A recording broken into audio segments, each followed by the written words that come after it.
Now, as you're a Kayvon, tell you before the break, and a lot of people have told me who I've seen out and about in the community, ready for a little bit of warm weather now. I know it's December and it's the holiday season, but I think a lot of people would like it to be a little bit warmer than it is right now. Unfortunately, according to the Climate Prediction Center, cold temperatures are in the forecast for the next 6 to 10 days throughout much of the eastern part of the country.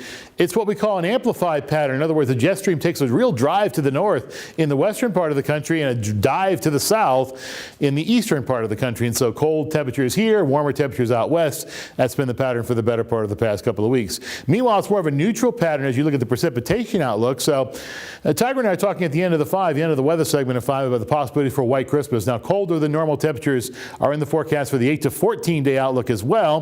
The big question is whether there be precipitation in order to get a white Christmas with some snow on the ground. That's the big question. Now, East River Mountain Tunnel, this is mile marker 1. You notice that we see some stuff flying in front of the camera.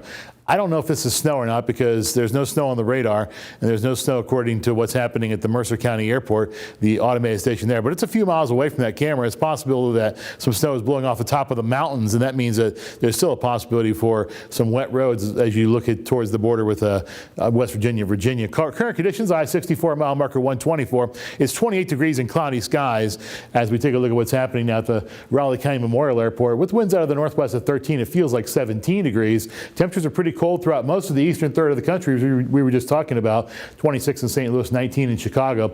Still that winter weather advisory too until 10 o'clock tonight for Pocahontas County. But as I look at the live Doppler radar, remember that camera view that I was showing you? You see any rain or snow here in the Bluefield area? No, you don't. But there's a possibility that there could be some making its way onto the road because of what maybe has fallen already over the past day or so.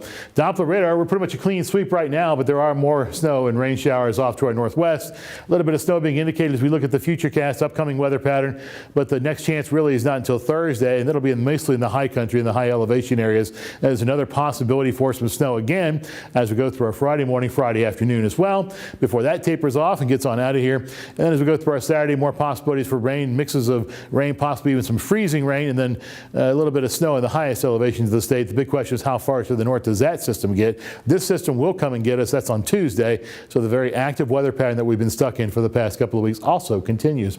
Futurecast snowfall. Now, the European model for the next 5 days does call for a little bit of snow down here, a little bullseye between Athens and Bluefield. Meanwhile, a little bit less up in Pocahontas County, but there's a possibility for some snow throughout much of the region with these progressive storm systems, system after system after system that we're going to be seeing.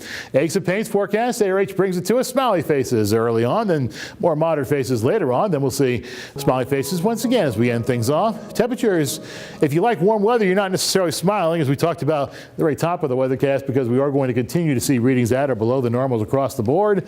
Highs in the upper 30s to right around 40 degrees. I think we touched 40 on Sunday.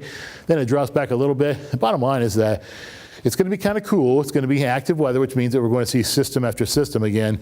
So it's going to be a situation where every few days we'll get a chance for the rain or snow or sleet, perhaps even freezing rain, and then we get a bit of a break, and that's going to continue for the next at least week or so. All right, it's crazy to see that Sunday is going to be our hottest day, and it's a high of 40. But something else that's really wild, and you explained it a little bit, is that we're having extreme colds here on the east, but out in the west, it's like way super hotter warm. than, like it's not even like barely above. It's like extremes in it's either well above side, normal. That's right. which is absolutely just wild to see. Well, if you want the warm weather, the place to go, I suppose, is places like Phoenix and other areas like that. So one tank trip. I'm kidding. All right, now we have a lot more of tanks.